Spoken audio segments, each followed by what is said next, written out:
شروعات ہم ایسے ہی کرتے ہیں نا، ان دا نیم آف اللہ، وہ انگلش میں بھی اس کا ترجمہ لکھتے ہیں نا، وہیں پر اللہ کا نام ہے، ہمارے قدم وہیں پر ہوتے ہیں، ذرا احساس نہیں ہوتا۔ ہم نے پڑھے لکھے گھرانے میں ایسا دیکھا ہے، ہم نے دیکھا کہ جنہوں نے اللہ کے صرف نام کا احترام کیا نا، اللہ نے بغیر محنت کے ولیوں کے خزانے میں اونچا نام ان کا عطا فرما دیا۔ حضرت بشر حافظ بڑے مشہور ہیں، بہت مشہور بھی ہیں، تو اس لیے ہم نے یہ ادب و احترام آپ کو سکھانے کے لیے ہمارے علماء کرام نے بھی توجہ دلائی ہوگی آپ کو۔ میں بھی چاہتا ہوں آخر میں انگلی کٹا کر شہیدوں میں نام لکھوا لوں، میں بھی آپ کو ایک پیغام دینا چاہتا ہوں۔ دیکھیں، خدا کے لیے قرآن کا بھی ادب احترام کریں، اللہ کے نام کا بھی ادب احترام کریں، جن کے سینوں میں قرآن ہے ان کا بھی ادب و احترام کریں۔ یہ چلتا پھرتا قرآن ہے، یہ حافظ چلتا پھرتا قرآن ہے۔ دیکھیں، ایک بات بتلاؤں، حضرت شاہ عبدالعزیز محدث دہلوی رحمۃ اللہ علیہ کے پاس ایک صاحب آئے اور کہنے لگے جی آپ کہتے ہو کہ ہماری کتاب سچی ہے، میں کہتا ہوں میری کتاب سچی ہے۔ وہ جو انگریزوں والی کتاب ہے انجیل، وہ جو بائبل ہے، وہ بائبل کو کتابوں میں لکھا ہے، آپ نیٹ وغیرہ پر سرچ کرو گے آپ کو پورا واقعہ مل جائے گا۔ میں تو صرف ایک چھوٹی سی بات کر رہا ہوں، چونکہ تقریر کا کوئی موقع نہیں ہے، اصل مقصد ہے ابھی دستار اور دعا انشاءاللہ۔ صرف دو ایک اہم باتیں جو میرے ذہن میں آئیں، شاید عمل ہو جائے اس پر۔ وہ صاحب لے کر آئے، اس پر آج کل تو کیمیکل آ رہے ہیں ایک سے واٹر پروف، وہ ہم نے دیکھا ہے مینا کے خیموں میں سن 98-99 میں پہلی بار مینا کے خیموں میں ایک ایسے پردے لگے تھے کہ وہ کہتے تھے جی اس پہ آگ اثر نہیں کرے گی، تو ہم لوگ چھو کر دیکھ رہے تھے ایسے، یہ کون سا کپڑا ہے کہ جی اس پہ آگ اثر نہیں کرے گی۔ پہلی بار مینا کے خیموں میں ایسا کپڑا لگا تھا، فائر پروف، آج کل ہم سب جانتے ہیں اچھی طرح سے۔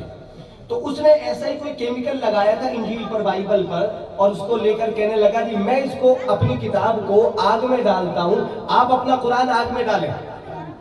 جس کی کتاب جل جائے گی اس کی کتاب سچی نہیں ہے، جس کی کتاب بچ جائے گی اس کی کتاب سچی ہے۔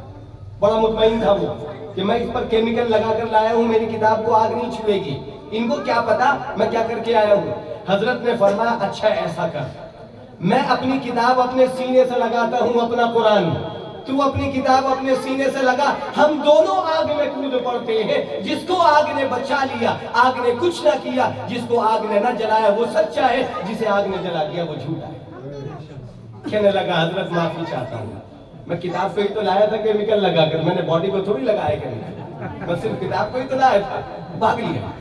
یہ قرآن وہ ہے۔ حضرت سے کسی نے سوال کیا حضرت آپ نے اتنے یقین کے ساتھ کیسے کہا کہ قرآن کو سینے سے لگا کر ہم آگ میں کود پڑتے ہیں؟ فرمایا میرا ایمان ہے کہ قرآن مجید بھی محفوظ رہے گا آگ سے، اور جس سینے سے قرآن چمٹ گیا ہے، لگ گیا ہے، وہ سینہ بھی قرآن سے لگنے کی بنیاد پر آگ سے محفوظ رہے گا۔ مجھ سے زیادہ آپ جانتے ہیں سوشل میڈیا کا دور ہے آج، بہت ساری جگہ سے حادثے ہوئے ہیں، فلائٹ کا بھی حادثہ، بہت ساری جگہ سے، مجھ سے زیادہ آپ جانتے ہیں کہ جی آگ لگی اور قرآن پاک کا نسخہ جھکا تو محفوظ ہے، مجھ سے زیادہ آپ جانتے ہیں قرآن پاک کا نسخہ جھکا تو، بہت سوشل میڈیا پہ آپ ڈال کر دیکھو نا پتہ چلے گا آپ کو۔ تو یہ چلتا پھرتا قرآن ہے میرے پیاروں، ایک تہیہ کرو، ہر گھر کے اندر چلتا پھرتا قرآن ہونا چاہیے، ایک عہد کرو آپ۔ ایک عجیب بات بتلاؤں، آج دنیا میں ہمیں ضرورت پڑتی ہے نا کسی سفارش کے لیے، ہم فلاں کے پاس چلے جاتے ہیں، آخرت میں کس کے پاس جاؤں؟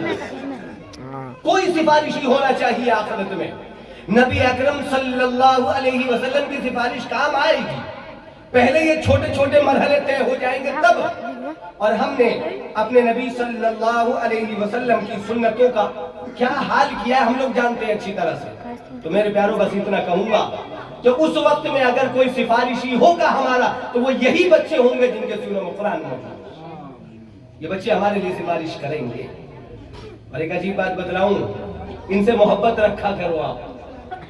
گھر کے اندر کوئی بچہ نہیں ہے نا ایسا جس کو ہم حافظ بنا سکے، قرآن کی تعلیم دلا سکے، جو بچے پڑھ رہے ہیں نا ان سے محبت رکھا کرو۔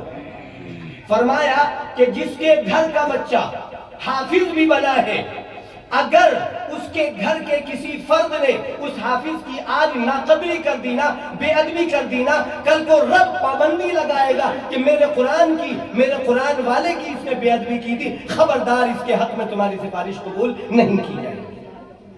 اس لیے میرے پیاروں محبت رکھنا، حدیث پاک ہے من تشبہ بقوم فہو منہم، مشابہت بھی جس کی کوئی اختیار کر لے وہ اسی میں ہو جاتا ہے، مشابہت پر۔ ایک یہودی تھا، رمضان کا مہینہ سامنے آ رہا ہے نا، رمضان کا مہینہ، آپ نے شعبان، شب برات پر، شب قدر پر سارے بیان تو سنی لیے، مجھے تو بیان کرنا ہی نہیں تھا، صرف آپ کو قریب کرنا ہے دعا سے۔ ایک بندہ تھا، وہ مارکیٹ میں گھوم رہا تھا، یہودی تھا وہ، یعنی ایمان والا نہیں تھا، اس کے ساتھ اس کا بیٹا بھی تھا، جوان بیٹا۔ وہ کہیں ریڑی پر کوئی چیز ملی، کوئی پھل فروٹ اس نے دیکھا، اس بچے نے خریدا اور اس نے اٹھا کر کھانا شروع کر دیا۔ اس نے ایک تماچا کھینچ کر مارا، تجھے خبر نہیں ہے مسلمانوں کا روزہ چل رہا ہے، یہ لوگ کھاتے نہیں ہیں صبح سے شام تک، تو ان کے درمیان کھا کر ان کے روزے کی بے ادبی کر رہا ہے۔ انتقال ہوا اس بندے کا، کتابوں میں لکھا ہے، ایک بہت بڑے بزرگ نے خواب کے اندر دیکھا کہ وہ یہودی جنت کے مزے کر رہا ہے۔ پوچھا کہ تو یہودی ہے، تو جنت میں کیسے؟ کہنے لگا وہ جو میں نے اپنے بچے کے تھپڑ مارا تھا نا قرآن رمضان کے ادب و احترام پر، اللہ نے مرنے سے پہلے مجھے ایمان کی دولت عطا فرما دی، اور میں مرا ہوں، اللہ نے جنت کی نعمتیں عطا فرما دی۔ تو میرے پیاروں، ہم نے سنی لیا ہے، اب یہ قرآن والوں کا ادب و احترام، قرآن کا ادب و احترام، یہ جو قال اللہ قال رسول، یہ صبح سے رات تک محنت کرتے ہیں۔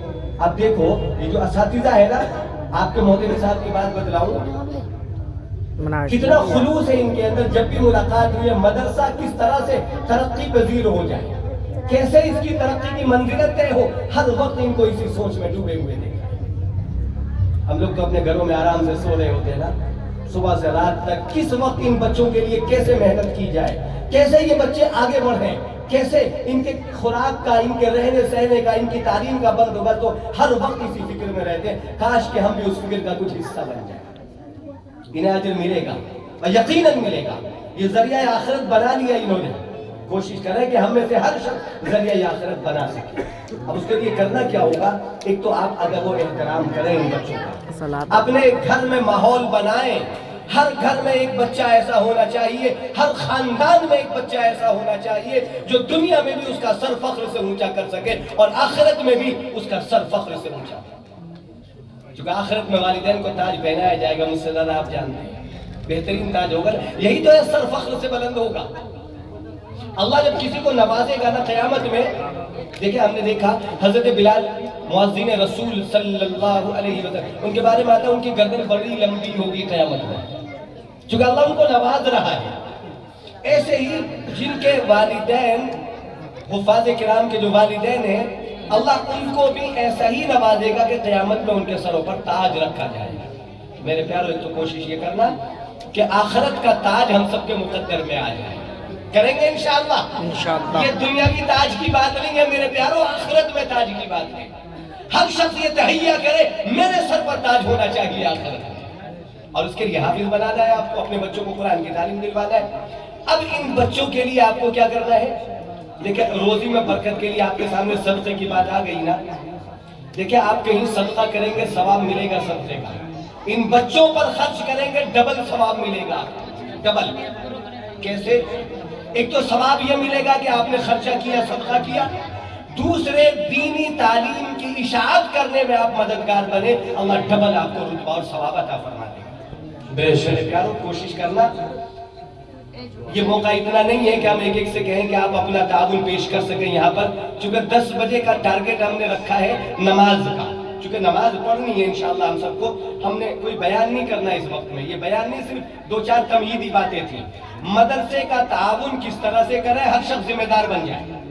ہم خود اپنے طور پر اگر 100 روپے دے سکتے ہیں، ہم کوشش کریں گے 3 بندے لے کر آئیں گے، ان سے بھی کہیں گے بھیا یہ ادارہ ہے، اس ادارے کے اندر، اور دیکھیں یہ حافظ بدرالدین صاحب ہے نا علیہ رحمہ و رضوان، ان کی ایک کاوش، ایک خلوص، ان کے یادگار میں ایک سلسلہ قائم ہے، یہ ان کی روح کو بھی اس تاج میں پہنچے گا۔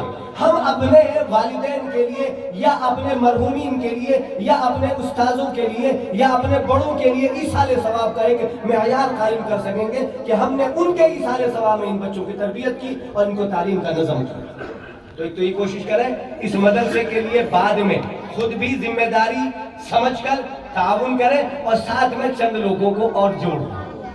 کئی بار ایسا ہوتا ہے ہم نے آج 100 روپے لگائے ہیں، ہم نے کسی کو جوڑا وہ 1000 روپے لگا رہا ہے، انہوں نے کسی کو جوڑا وہ 10,000 روپے لگا رہا ہے۔ اب یہ جو ہمارے یہاں چین کا تو آپ لوگ جانتے ہیں، وہ بزنس کے اندر چین سسٹم چلتا ہے، مجھ سے زیادہ جانتے ہیں، اور بینیفٹ ملتا ہے، یہاں بینیفٹ آخرت کا مل رہا ہے۔ تو اس لیے کوشش کریں خود بھی مدرسے سے جڑیں، اپنے ساتھیوں کو بھی مدرسے سے جوڑیں، جو پیرنٹس ہیں وہ بھی، یہ نہیں ہے کہ ہمارا بچہ حافظ ہو گیا بس ہم مدرسہ خیر بات، نہیں، آپ کا بچہ اس مدرسے سے اگر حافظ بنا ہے، آپ کا بچہ اگر اس مدرسے سے پڑھا ہے، آپ کے بچے نے اس مدرسے میں تعلیم حاصل کی ہے، تو آپ پر ذمہ داری عائد ہو گئی ہے، جب تک یہ مدرسہ موجود ہے آپ اس کا خاص طور سے خیال فرمائیں گے انشاءاللہ۔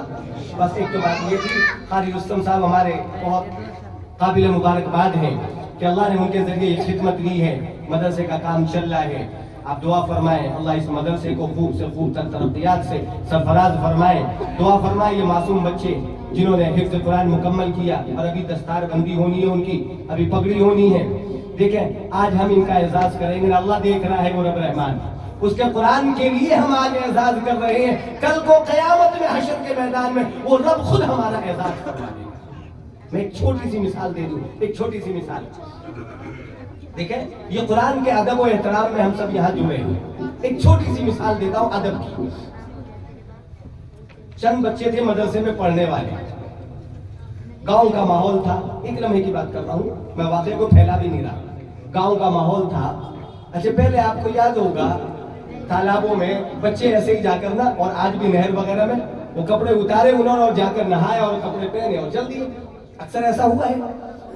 تو بچے گئے کہیں پر نہر کے کنارے اور انہوں نے کپڑے اتارے اور نہر میں کود گئے نہانے کے لیے۔ ایک بچہ چپ چاپ کھڑا ہوا ہے خاموشی سے، اس سے کہا کہ بچے تم بھی آؤ نا، دوست آؤ نا، ہم نہاتے ہیں ساتھ میں۔ وہ کہنے لگا نہیں میں بے لباس ہونا پسند نہیں کرتا، مجھے حیا آتی ہے، مجھے حیا آتی ہے کہ میں بے لباس ہوتا ہوں۔ کہنے لگے کون دیکھ رہا ہے یہاں پر؟ یہ کہ نہیں نبی محترم صلی اللہ علیہ وسلم حیا والے ہیں، ان کو بھی حیا پسند ہے، اللہ بھی حیا والا ہے، اس کو بھی حیا پسند ہے، میں بھی حیا کرتا ہوں، مجھے بھی حیا پسند ہے۔ بس یہ جملہ کہا، بچے کہنے لگے ٹھیک ہے تو اپنا کھڑا رہے، نہا دھو کر آئے، مدرسے آ گئے، رات کو سب سوئے ہیں۔ اس بچے کو خواب کے اندر پتہ کس کی زیارت ہوئی؟ نبی اکرم صلی اللہ علیہ وسلم۔ آقا نے فرمایا بچے ذرا منہ لانا ادھر، میں بوسہ لوں۔ بچے تمہارا جملہ پسند آ گیا ہے، اللہ بھی حیا والا ہے، اللہ کے محبوب کو نبی کو بھی حیا پسند ہے، بچے یہ جملہ مجھے پسند آ گیا ہے۔ اور پھر جو بوسہ دیا ہے اس بچے کو، دنیا نے اس بچے کا مقام دیکھا ہے۔ آج جب ہم اس بچے کا نام لیتے ہیں تو حضرت امام احمد بن حنبل رحمت اللہ علیہ کے نام سے یاد ہے۔ یہ ہے حضرت امام احمد بن حنبل رحمت اللہ علیہ۔ بات کتنی تھی، صرف ادب کیا تھا، نبی کو حیا پسند ہے، مجھے بھی حیا پسند ہے، نبی کو قرآن کا پڑھنا پسند تھا، نبی کو قرآن پر عمل کرنا پسند تھا، چونکہ آپ قرآن لے کر آئے تھے، نبی کو وہ لوگ پسند تھے جو قرآن پڑھا کرتے تھے۔ ایک چھوٹی سی بات کہہ دوں، ایک مرتبہ چند لوگ بیٹھے ہوئے قرآن پڑھ رہے ہیں، آقا تشریف لائے، قرآن پڑھنے والے چپ ہو گئے، ان کا نام تھا ابن ابی، عبداللہ ابن ابی، چپ ہو گئے۔ آقا نے فرمایا چپ کیوں ہوئے، پڑھو قرآن۔ چپ ہو گئے، یا رسول اللہ آپ آگے، اب ہم قرآن کیسے پڑھیں؟ میں نے کہا نہ پڑھو قرآن۔ جب دوبارہ سنا ہے ان کے اندر کچھ ہلچل ہوئی، کچھ سوچ آئی دماغ کے اندر، یا رسول اللہ کیا آپ کو حکم ملا ہے ایسا کہ میں قرآن پڑھوں آپ سنیں؟ فرمایا ہاں ہاں مجھے حکم ملا ہے۔ یا رسول اللہ کیا اللہ نے آپ کو میرا نام لے کر حکم دیا؟ اسمانی، کیا میرا نام لے کر کہا؟ ہاں ابن ابی، اللہ نے تمہارا نام لے کر کہا ہے، ابن ابی قرآن پڑھ رہے ہیں، میں بھی قرآن سن رہا ہوں، آقا محبوب آپ بھی جائیں اور قرآن سنیں۔ وہ ہے نبی محترم صلی اللہ علیہ وسلم، خود بھی قرآن پڑھنا پسند کرتے ہیں، سننا بھی قرآن پسند کرتے ہیں۔ میرے پیارو یہ چھوٹے چھوٹے معصوم بچے، آپ بھی ان کو پسند کریں، ان کا قرآن پڑھنا بھی پسند کریں، ان کی تعلیم و تربیت کا بھی انتظام کریں۔ اللہ کہنے سننے سے زیادہ عمل کی توفیق عطا فرمائے۔ ہم نے جتنا وقت لیا تھا، میرا خیال ہے اس وقت کے اندر میں نے چھوٹی سی بات کو سمیٹنے کی کوشش کی۔ بس یہ چند ایک باتیں ہیں میرے پیاروں، اور آپ جو ان بچوں پر خرچہ کرو گے، ایک بہترین فائدہ بتلاتا ہوں۔ رزق کا آپ نے فائدہ دیکھا نا ابھی، کہ اگر آپ صدقہ کریں گے تو رزق کا فائدہ ہوگا۔ ایک عام لوگوں کے لیے ایک بہترین عمل بتلا رہا ہوں، کوئی بڑا عمل نہیں ہے، صرف وضو کر لیا کریں، جب وضو ختم ہو وضو کر لیا کریں، کبھی آپ کے رزق میں بھی برکتی نہیں ہوگی، ہمیشہ رزق میں برکت ہوگی۔ آپ ہم میں سے ہر کسی کو ایک دن دیکھیے اللہ